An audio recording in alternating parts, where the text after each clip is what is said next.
Hello friends, good evening. તો ભાઈઓ બહેનો અને બનેવીઓ કેમ છો? બધા મજામાં? તો બસ અત્યારે વાગ્યા છે 6:45 અને આજે વાર છે ગુરુવાર, એટલા માટે જ મેં પીળા કપડાં પહેર્યા છે, કારણ કે ગુરુવાર મેં વાર પ્રમાણે કપડાં પહેર્યા છે એટલા માટે. તો અત્યારે અમે જઈએ છીએ કલ્યાણપુષ્ટિ હવેલી દર્શન કરવા માટે. આજે કંઈક નાવનો મનોરથ છે અને ઋષિબેન અને હજી એક નેવ કામ કરો. આજે નથી જવાનું, કાલે આજે નહીં, કાલે જઈશું. યસ.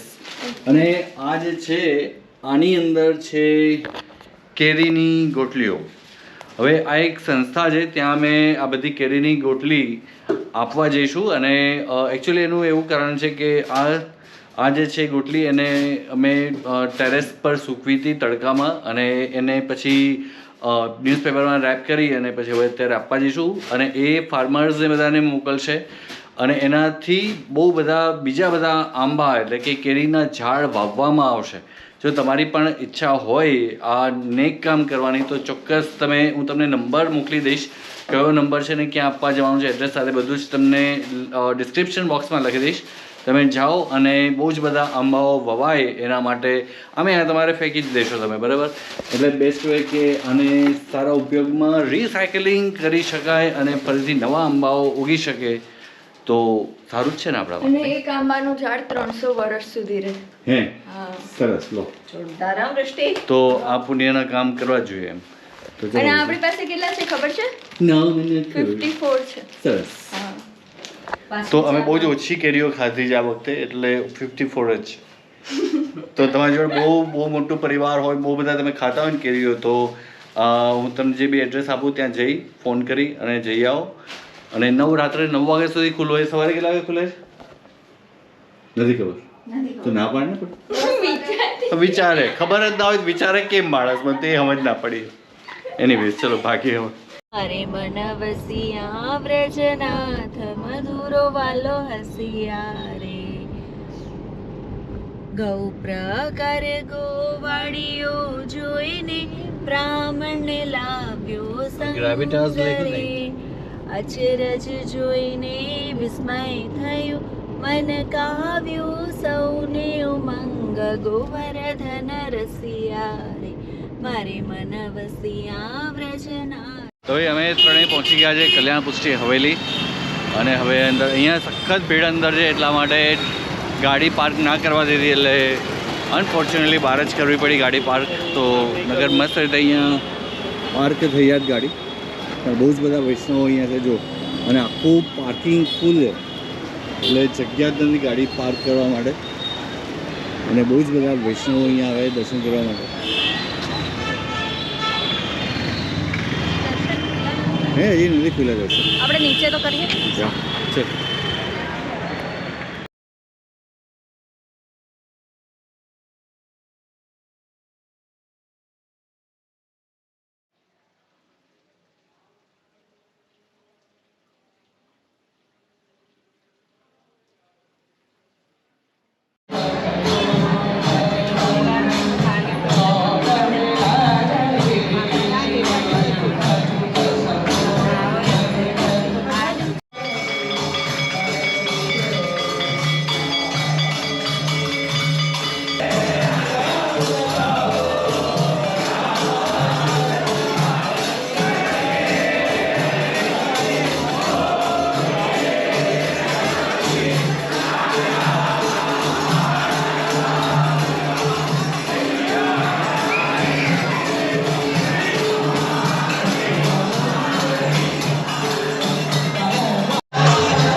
હવે બહુ જ સુંદર દર્શન થઈ ગયા અમને. અને ઘણા લોકો એવું વિચારે કે ભાઈ, ઘણા લોકો એવો કમેન્ટ બી કરે છે કે ભાઈ દર્શનના વિડીયોઝ ના લેવા જોઈએ. પણ એકચ્યુઅલી મેઇન દ્વારકા છે ને, દ્વારકામાં શ્રી દ્વારકાધીશનું મંદિરનું, શ્રી ઠાકોરજીનું આખું એ લોકો લાઈવ કરે છે. એટલે બહુ જ બધા મંદિરમાં અને બધી જગ્યાએ લેવાય જ છે. એટલે એમાં ઠાકોરજીને શ્રમ ના પડે, એના પર ફ્લેશ કરીએ ને તો એમને શ્રમ પડે. બાકી એવું કંઈ જ ના હોય. અમુક વિચારધારાઓ નેગેટિવ તરફ જતા હોય. ઉલટું તમારે એ વિચારવું જોઈએ કે જે લોકો દર્શન નથી કરી શકતા દૂરથી આવીને, મતલબ જે લોકો દૂર રહે છે અને દર્શન નથી કરી શકતા, એ લોકોને પણ લાભ મળે છે દર્શન માટેનો. અને કળયુગમાં તો જેટલું ઠાકોરજીનું નામ લેવાય, જેટલા દર્શન થાય એટલા ઓછા છે. અને હવે અત્યારે આપણે જઈએ છીએ પેલું ગોટલી માટે, મેં તમને બતાવી હતી. તો હવે ગોટલી આપવા માટે જઈએ, જેનાથી બહુ બધા ઝાડ આંબા રોપી શકાય. એ છે આલ્ફા મોલની સામે આમ્રપાલી કરીને છે અહીંયા. તો અહીંયા 6th ફ્લોર ઉપર છે. તો આપણે હવે અત્યારે જઈશું ત્યાં. તો આ છે રેડ FM 93.5. તો અહીંની ઓફિસ છે. તો અમે ત્યાં જ અત્યારે ગોટલી આપવા માટે આવ્યા છે. ભાઈ અમે ત્યાં ગયા પણ 9 વાગ્યા સુધી નથી હોતું, 10:30 થી 6 વાગ્યા સુધી જ હોય છે. એટલે અત્યારે અમે આવ્યા, ધક્કો પડ્યો કોઈ જ નહોતું, સિક્યુરિટી જ હતું ખાલી. તો હવે અમે જઈએ છીએ પાછા, ફરીથી કાલે આવીશું. અને આ કઈ તારીખ સુધી છે ઋષિ? 16 જૂન 15 જૂન સુધી. અચ્છા, 15 જૂન સુધી છે. ઠીક છે. તો તમે બી જલ્દી કેરીઓ ખાઓ, બહુ બધી ગોટલીઓ સુકવો અને અહીંયા પેક કરીને આપો, જેથી કરીને બહુ બધા કેરીના ઝાડ વાવી શકે.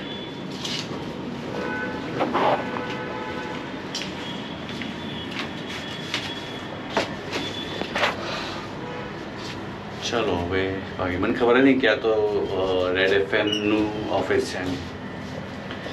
મારી બહુ જ ઈચ્છા છે આરજે બનવાની.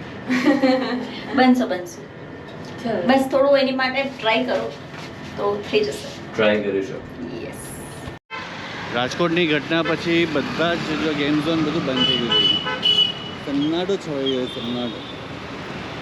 એટલે અમદાવાદમાં 150 જેટલા એવા ગેમ ઝોન છે જેની પરમિશન જ નથી, એમ કે સેફ્ટી ફાયર એવું કંઈ જ નથી અને પરમિશન જ નથી. એવા 150 ગેમ ઝોન છે.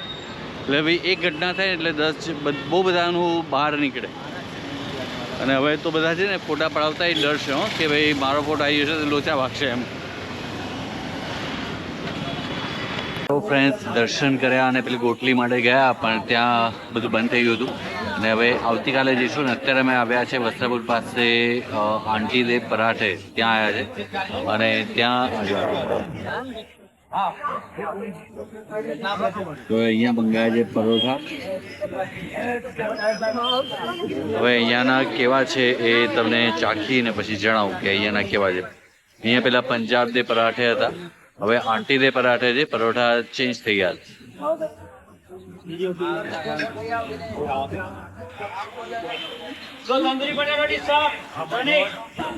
તો રાતનું ડિનર આજે અમે ત્યાં કર્યું આંટી દે પરાઠે.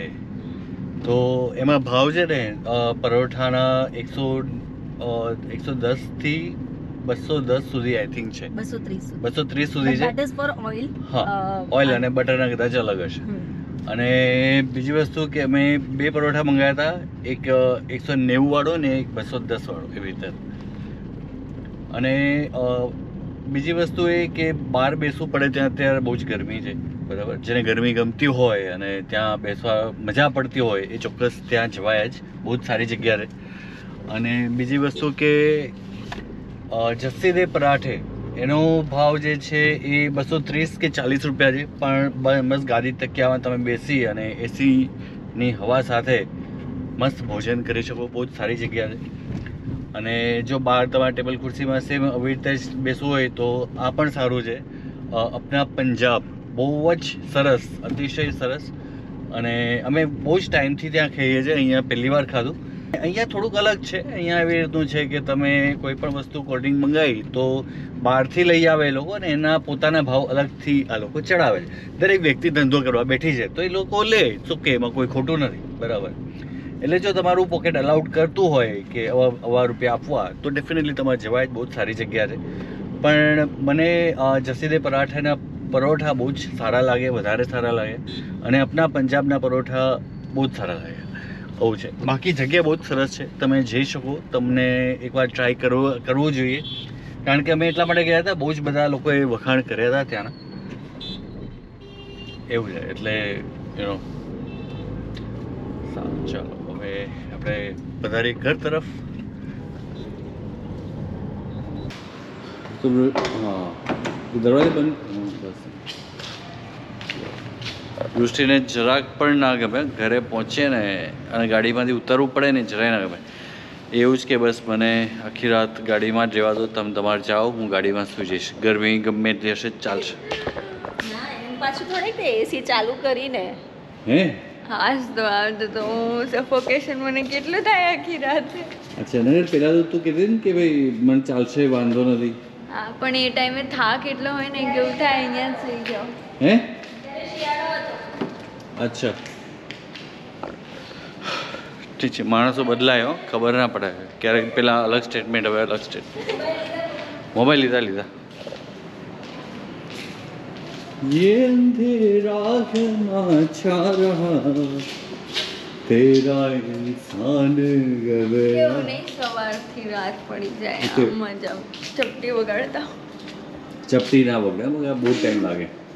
બાકી ચપટી વગાડતા સવારથી રાત પડી જાય. બોલ, ચપટી બહુ જલ્દી બહુ પડી જાય. ગરમી સહન કરવી પડે ત્યારે રાત પડે. બધા પણ આપણે ઘરમાં જોઈએ છે ને એટલે વાંધો ના આવે. એટલે કાચ બંધ કરે ને ગાડીને બધા. ખોયલા જ ચાલુ.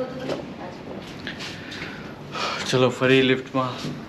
બહુ અંધારિયું કરી નાખ્યું છે આ લાઈટ ચાલુ લાઈટ તો ઉડી ગઈ છે, કઈ પણ કરાવવા કેટલો ટાઈમ બહુ ટાઈમ.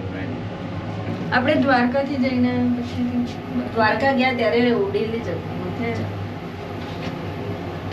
હેપન્સ.